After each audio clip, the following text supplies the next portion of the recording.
Alrighty then, let's give this our best shot and see what happens. Put some oil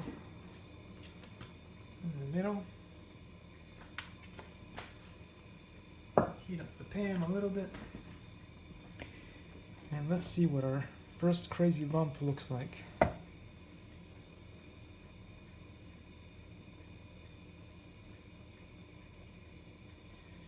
Will it turn out to be a hamburger or one big nothing burger?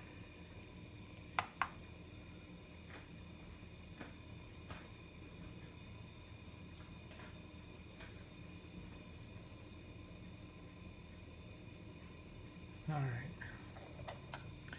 All we can do is wait now.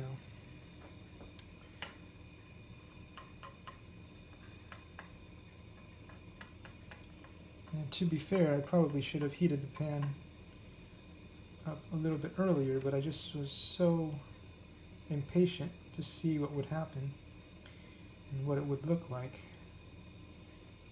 that I did not do that. So I will probably run a test of that nature as well. Alright, this may take a while, so we'll see you soon.